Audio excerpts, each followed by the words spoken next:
And the single biggest problem with companies thinking they're doing strategy, but they're actually not, is they confused strategy with their annual budget drill.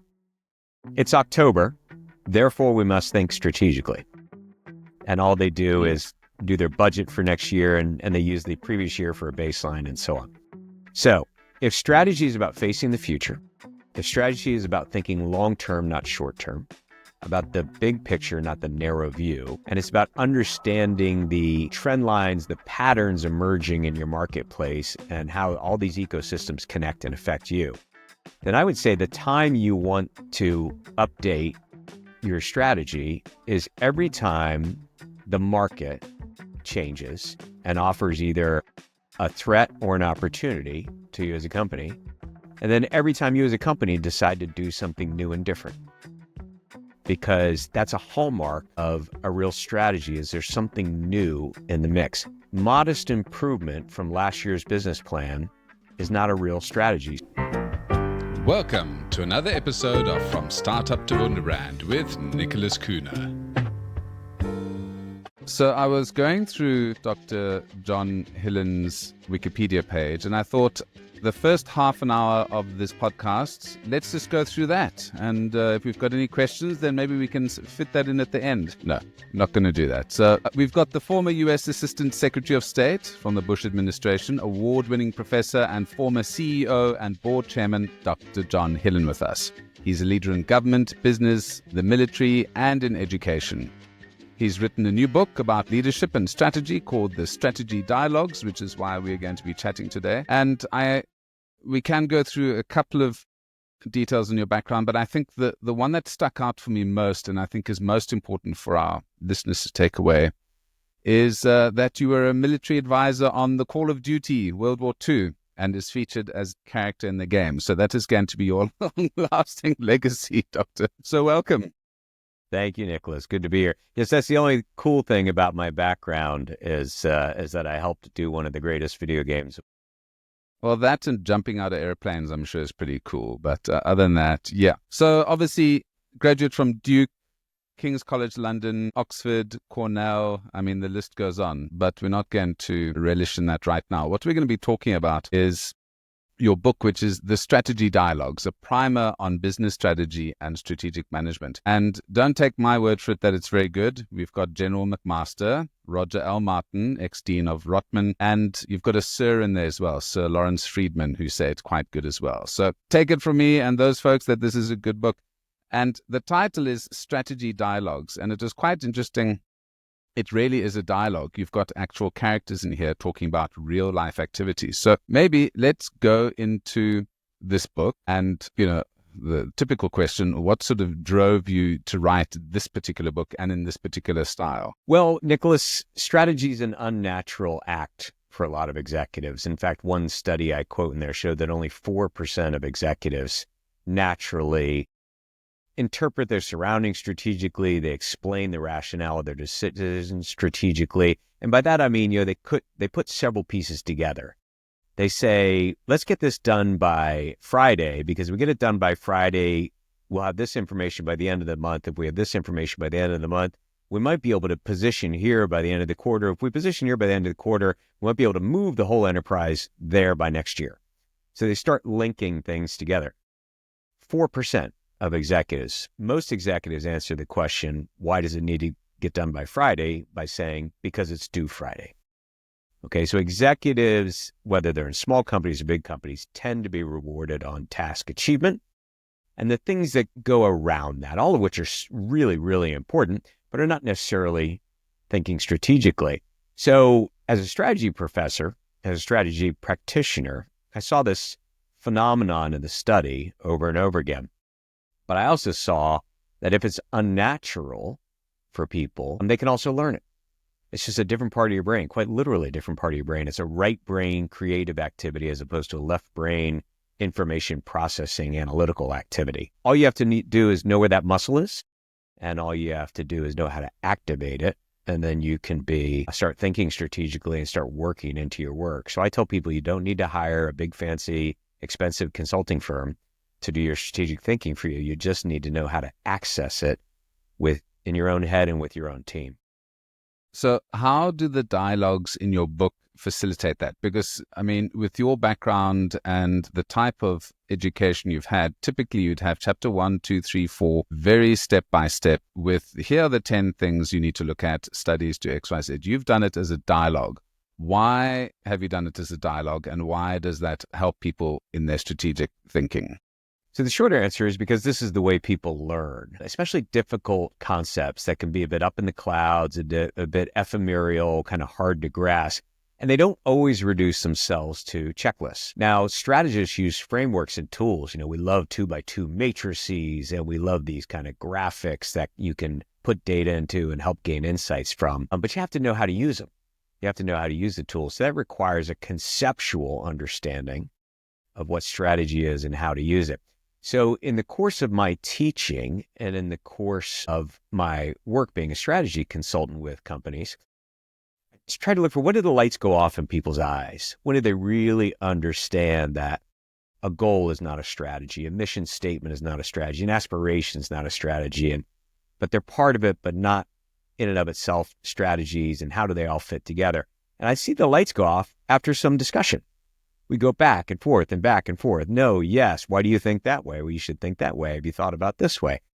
And after that discussion, people say, now I understand what you're talking about. Now I understand that if I'm going to think about mergers and acquisitions, I need to start thinking this way and filter my information and my understanding in this sort of way and bring these things into play. And then I'm ready to start thinking about it. But it was always that dialogue. And then I thought, okay, Socrates did the same thing with his students. The Bhagavad Gita has dialogues. The Bible, they're called the Confucian dialogues.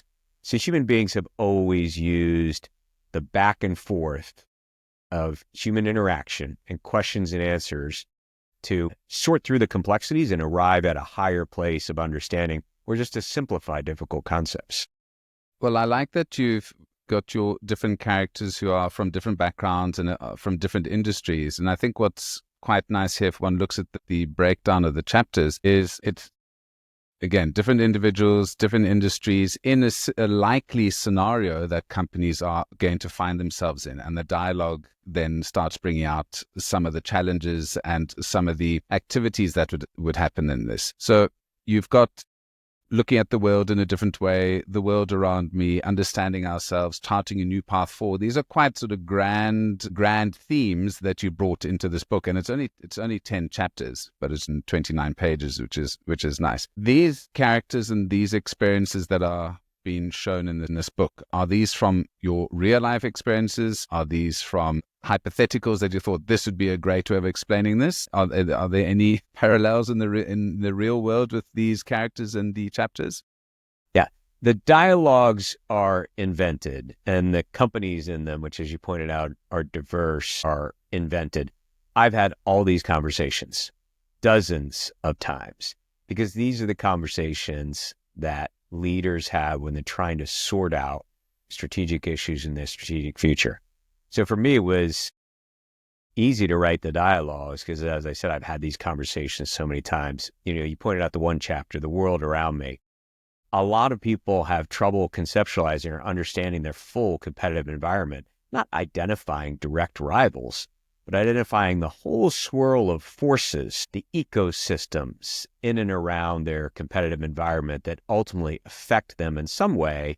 And even if they're not strictly competition, they can have a competitive impact on their strategy and their business. So I designed a series of exercises to help people walk into that set of concepts and to come out with a clear map of where they sit competitively now, the forces that are shaping the neighborhood in which they live, and where they might want to move if they want to move to a different neighborhood, a better neighborhood, and construct a strategy to move from one place to another. And so these are very, very common dialogues, common strategic problems. On which of my many businesses or business advantages should I base an expansion plan? Should I get involved with corporate strategy, mergers, acquisitions, divestments? Is there a way in my market to innovate and disrupt the major players? Can I come from behind and disrupt people? How do I think about taking my business international? How do I even start thinking about that? And then also I have a whole chapter in there on the difference between strategic planning and strategic thinking, which are not only not the same thing, but they can sometimes be quite the opposite. So every single one of these is things that, that any enterprise from startup through to major multinational, and I've coached and worked with all of them, not all of them, but all different kinds of them. They all encounter the same set of strategic problems. Well, I guess for entrepreneurs and folks who haven't necessarily been in large enterprises, this primer gives you a really good overview of the kind of things that you might see if your business does do well. These are the kind of challenges that you are going to come across. And these are good case studies or good explanations of how a smart person would deal with those particular challenges. So I think even for startups wanting to know, as my business grows, what can I expect? I think that might be quite a nice takeaway for me from having looked at the book. Yeah, and I think in particular, two things stand out in my head, having both led in a startup environment and having worked with a bunch of startups. Number one is strategy is not a brilliant idea game, not a game with, who can come up with a brilliant idea. And usually it's based on some market need. So it's connected to reality. But that doesn't necessarily mean a market need is not necessarily good business, and a good business is not necessarily good business for you. And all those things need to be connected strategically. The second thing I think about for smaller companies, younger companies, more entrepreneurial companies, is the chapter on business models that I put in there, which is a real life replication of a very innovative company in which I was the COO that was doing electronic capital markets trading up on Wall Street and really transformed the whole stock trading industry. We had a great business. We had a great strategy. We couldn't quite figure out how to make money. And then we changed the business model. We changed the pricing model. When we changed the pricing model, we needed to change the delivery model. We changed the delivery model. We needed to hire different kinds of people. We needed to have different skills. We needed to have different processes. So, and that made all the difference in the world. And then we became a fabulously successful company. We never changed our strategy, but we did change our business model, which works within the strategy like the engine on a car. And so I think that chapter will be particularly insightful for startups and entrepreneurial companies. So folks who are starting out, well, not starting out, but have got a business and know that strategy is important. Maybe they're making money, the wheels are turning. When do they have to start the strategic process? And how much strategy is enough strategy? Because it's how long is a piece of string, I'm sure you'll tell me. But the strategy process, is it once a year, every 6 months? Is it a day-to-day exercise? Based on if you'd be teaching in a class, when is the right time, how often, etc., should you be looking at creating a strategy? So the calendar shouldn't determine it. And the single biggest problem with companies thinking they're doing strategy, but they're actually not, is they confused strategy with their annual budget drill. It's October, therefore we must think strategically. And all they do is do their budget for next year and they use the previous year for a baseline and so on. So if strategy is about facing the future, if strategy is about thinking long-term, not short-term, about the big picture, not the narrow view, and it's about understanding the trend lines, the patterns emerging in your marketplace and how all these ecosystems connect and affect you, then I would say the time you want to update your strategy is every time the market changes and offers either a threat or an opportunity to you as a company. And then every time you as a company decide to do something new and different. Because that's a hallmark of a real strategy, is there's something new in the mix. Modest improvement from last year's business plan is not a real strategy. Strategy is positioning or repositioning in a marketplace for sustained advantage. And that is a dynamic enterprise because the marketplace is always changing. It's like the Heisenberg principle, right? I can't tell you what the temperature is of the water because it's changing as soon as my hand gets in it. So I don't think it's continuous in a way that should drive anybody crazy. What I hear from a smaller company sometimes is, we can't do strategy here because that's a big company drill. That's a luxury for big companies. And I say, okay, well, do you try to go into the future shaping it, or do you just let the future happen to you like weather? And they say, oh, of course we try to shape our future. And I say, okay, well, you have a strategy. Whether you've articulated it or not, you're in the strategy business. So everybody has a strategy, whether they want to call it that or not. It's the choice of leaders and institutions to say, let me grasp it, understand it, do it with a sound thought process, and try to get a little bit ahead of events so I can have people reacting to my strategic moves, not vice versa. I guess one of the challenges that startups and small and medium-sized businesses have is exactly as you mentioned it. It's an HR issue. You don't necessarily have strategic thinkers and strategic minds in the business. They might have a strategy for making money and making sure that next quarter we're still going to be in business and can pay the rent. But imagine you're a startup founder. How do you start exercising your strategy muscle? What are the sort of foundation steps? Imagine you're an alien and you come to Earth and you've got to now run a business. What are the first steps and you've touched on a couple of them, but talk through an alien coming to Earth and say, okay, here's your company, go run it. Right. Well, there's an expression I like in the strategy business, which is that strategies are constructed outside in, but they're conducted inside out. So what I would tell the alien is, figure out your market first. Who's doing what in it? Suppliers, customers, competitors, trends that affect you, consumer habits, technology, whatever it is. Figure out your market. Now tell me where you are in that market. Where do you live in that market? Are you a low-cost provider like a Walmart? Walmart knows what they're about. Low prices every day. It's in the logo. It's in the slogan. Or are you a high-end differentiator like an Apple, right? Apple's going to win on design or innovation or the unique, ecosystem of products and how they interconnect. So know who you are. Where do you live in this market? And then do you want to be in a different place, right? Because if you're going to move from where you live now to a place that you say is a better place to live, by the way, tell me what better means in terms of this market space, then you need a journey. And that journey is your strategy, the things you're going to do differently, how they interact, which resources, which people, what's your aspiration, how do you know when you're winning and losing for that journey to a different place. So that's the outside piece. They're conducted from the inside out. So when I say, okay, take a look at what you have in your organization, Madam Alien. What kind of resources do you have? What kind of people do you have? What are you actually good at? Most organizations are only truly good at one or two things, and they just need to be good enough at the other things. And the things they're not even that good at, they should just outsource.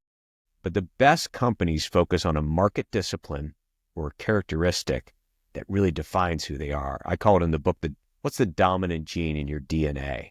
Is it customer affinity? Is it marketing? Is it design, product innovation, technological inventiveness, or just operational efficiency? Like a DHL, right? That's just operational efficiency. They don't need to really innovate, but they do need to be able to do everything with incredible precision in a worldwide 24/7 kind of operation, like any logistics type company. So if you really know what the dominant gene in your DNA is, then you can base your movement, that journey that we talked about, for those characteristics, and you're most likely to be successful. And then that would send the alien away with a lot to do before we even get into other details.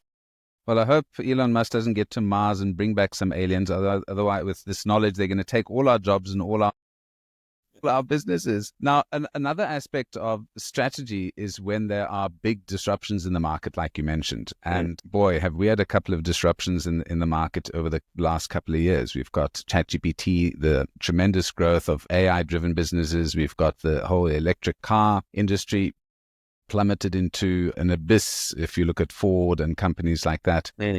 Maybe talk to me about a lot of companies now, and I can give an example of my business. And imagine you're doing everything right. So I run a brand agency, and I had a discussion yesterday with one of my guests who also runs a brand agency. And the industry 10, 15 years ago, we were printing money. We could charge lots of money for all sorts of things that you cannot charge for now. But your business is built on creating logos and creating brand manuals and storytelling, for example. I'm sure you've come across business cases with companies that you've worked with where what they started selling and made a lot of money on is and the main thing that they're selling is no longer making money. What is a process that companies like this need to start looking at in terms of what their current expertise is and diving into this because it is exciting. There's all of these new things. I mean, it's the dinosaur industries versus the new industries. And maybe we can look at how do big organizations like a Google, I know this is a huge question, but Google and Apple, whose businesses are actually being disrupted tremendously and could disappear in a couple of years when people are no longer using mobile phones and no longer using Google search. What are the kind of strategic thought starters that they should start looking at or do use to migrate into a world where we don't know what is going to happen? Right. And I think you've hit your nail on it, or you've hit the nail on the head here with the difficulty of strategy. It's contingent and it's ambiguous because you're ultimately conducting this art in the future, and the future has not yet happened. Okay. So how do you confront this? Well, one is you raise it. Anytime you see a mega trend sweeping through, every good enterprise should refresh their strategy to say, how does our world, the world we touch and what we want to accomplish in that world, how does that differ because it's mega trend? In this case, the technological possibilities of AI and machine learning. Okay, so that's a natural. Dramatic changes in consumer behavior. And I'm not talking about, we've gone into a recession, people are buying less of our things, we need to cut jobs to keep costs low. That's a tactical reaction. A strategic reaction is, I wonder if this phenomena of an economic recession, however long it might last, changes consumer habits in our space, changes the competitive landscape, and how would we as a company reposition to take advantage of it? A good example of this is Netflix. So Netflix started off as really a logistics company, overnighting DVDs to people, but always with the same value proposition. You get to watch the movie you want in your home when you want it. And then the technological possibilities emerged to stream. So they added that component, and it was confusing to them at first. There was sort of 10 guys sitting around a warehouse in Sacramento, California. They're like, but we're a logistics company. What do we know about technology? And in fact, ultimately, they had to borrow the backbone of their first technology delivery framework from a competitor, Amazon, which is standing up Amazon Prime. And then they got to another point where the phenomenon that was evolving the ecosystem was it was just too expensive for them to get the distribution rights for the major hits. So they said, well, now we need to become an entertainment company. We're going to make movies. So now they went from 10 guys in a warehouse to a bunch of techies, and now they're saying, we're going to make movies. And they all looked at the guy they brought in who came with it. They said, we don't make movies. They said, we're going to figure it out. We're going to bring on, and so on. So this constant evolution, they saw every change as opportunity. Roger Martin, who you noted, the great strategic thinker, and was kind enough to endorse the book, always says that good companies view every problem as a set of strategic opportunities, and they redefine their problems as courses of action that could take them to a different place. And so I think it's a mindset mostly, and I think companies just need to be in it. So major disruptions, major changes in the marketplace. And then I have a chapter in there. Let's say nothing's happening in the marketplace, but you, the company, feels like you could disrupt it. You could be the change in the weather that everybody needs to react to. And of course, there's loads and loads of good examples of that. And I walk through that theory of innovative disruption. And it's not just theory, right? There's tools in there and frameworks and ways of thinking where people can just start walking themselves through the process of figuring things out. And then most importantly, every leader needs to have a bias towards action, putting these things into play. Well, I love that Netflix example. I think it sort of encapsulates everything that you mentioned in one really good case study. Let's go back to our entrepreneurs and startups. This is an exciting time. There's an opportunity for new businesses to take on the giants in a way that has, I don't think, ever been possible before. The barriers to entry in terms of technology and workforce, etc., has never been easier. In terms of a strategy process for folks going into business now and wanting to become the likes of the next Netflix or the next Google, because there are opportunities for that now. What are the kind of characteristics that those leaders need? And are some of those characteristics discussed perhaps in your book or in one of your other books, which is called, I had it over here, What happens now? What happens now? Reinvent yourself as a leader before your business outruns. Yeah. So maybe talk a couple of elements on that, because I think that's fascinating and would be very useful to our audience as well.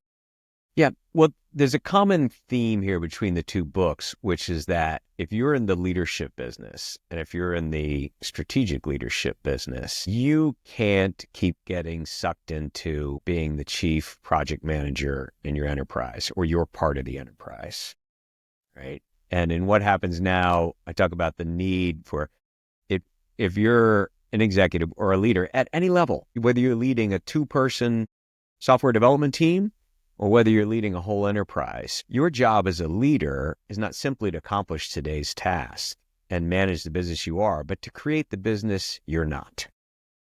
And especially the higher up you go, the more you're being paid not to mind the store, but to create the store of the future. And so how do you do that? You need to fire your current self and you need to develop the skills to hire yourself for the new job. So in essence, that means thinking strategically, keeping an eye on the market, understanding these dynamics, indulging in strategic thinking. And I say that because for some people that think it's a luxury, when I go talk with CEOs and others, they say, hey, you're the strategy guy. Come tell us how to do strategy. And I'll say, okay. I said, well, what do you do now? And they're like, well, we're too busy for it.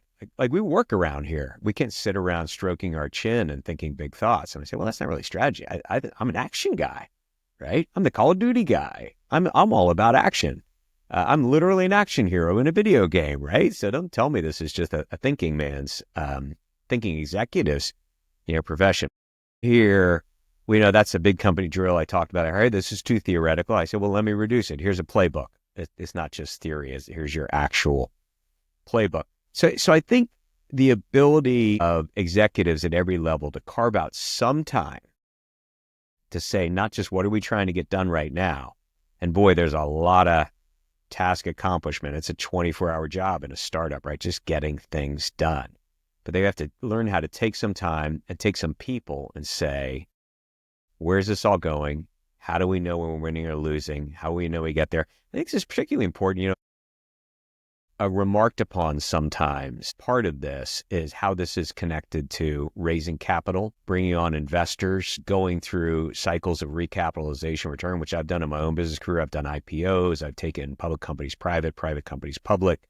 I've done probably 20 acquisitions, divestments, and so on. Is strategy and capital are intimately connected, and you have to have a rationale for the former before somebody's going to depart with the latter and help you along. So I think at any level, small company, big company, small team, big leader, people just need to find time to exercise the muscles I talk about in the book. The worst thing that can happen is everybody that works with you and for you has a better sense of purpose, direction, meaning, and strategy can be the boss when the boss isn't around. People don't need to call you at 11 at night and say, what would you do here? Because they know the strategy and they can say, I don't need to wake up Nicholas. I think I know what he'd say because he outlined our strategic direction. I love that last bit because that means that, again, you're making the business not just 100% reliant on you, giving yourself that little bit of extra space. You brought up a whole bunch of topics there, which we could go and gab on for hours and hours, but I've got some important last questions here. Your bedside reading, what are you currently excited about? And it doesn't have to be, Dante's Inferno, but what's keeping you interested at the moment? I think the big question on which translation, Nicholas, I think would be in that question, right? Because they're all different. Only the original Latin, yeah. Yeah, exactly. So I keep, strategies about range. There was a great book. I think the author was David Epstein, just called Range a couple of years ago. Why generalists triumph in a world of specialists.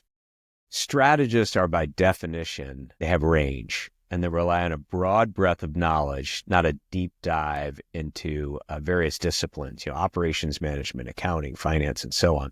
They need to know a little bit about everything. So how do you train your strategic brain? You read widely and you think broadly, and you hang out with different kinds of people with a lot of diverse perspectives and other things. So I almost always have one biography on the bedside, one fiction book, one big history book, and then one uncomfortable book, something about a trend line. So for me, it's a medical health book right now, which is not really my thing, but I want to understand it because everybody's talking about it. I think it'll have a shaping impact on everybody. So I try to keep this range of things going rather than just, hammering through things in one genre. I think fiction is particularly important. When I'm doing leadership work with people, and I teach leadership as well as strategy from sort of senior executives. I mean, I was even coaching a U.S. Navy admiral, recently, an official coaches program through CEOs and mid-career executives. I was telling them to read fiction. I say, there's really nothing you're going to encounter in your company that's going to be a difficult issue with people that Chekhov didn't write about in a short story. It's all in there. And so I just think it keeps a leader's mind flexible and interesting. So, reading broadly, and people have to enjoy it. If I don't like a book after 2 chapters, I'm not diminishing returns. I'm going to put it aside and just move on, and instead of forcing myself through it. So those are the tips I would give. Read broadly and read for enjoyment. Well, and I guess that's what your book does, the Strategy Dialogues, a primer on business strategy and strategic management, because it is sort of fiction. And like you mentioned, Chekhov, these are sort of Chekhov-type characters that one can learn from. If folks want to learn a little bit more about you and buy this book, where can I send them? So Amazon's probably the best place to buy the book. I think, they just really own this market these days, but it's on Barnes & Noble and anywhere else people buy books, available in, every country you can imagine being in. The Audible version should come out soon too, if you're an Audible person. And then my website is johnhillen.com, JOHNHILLEN.com. And there's more things on there about both books and other work and related things on which I write and speak. Well, Dr. Hillen, thank you so much for your time. This has been fascinating. I'm sure we could talk on a whole bunch of other topics at a later stage, but I appreciate you giving us a bit of an outline of this fantastic new book of yours. So for those of you wanting to stretch your strategic muscles, go and get this book, and do leave a review on Amazon as well to help other folks who are on their strategy journey. So, John, thank you so much. Thank you, Nicholas. I really do appreciate your comments, so why not go and watch this live on YouTube, or go to my website, kuhne.no, that's KUHNE.no, for more information.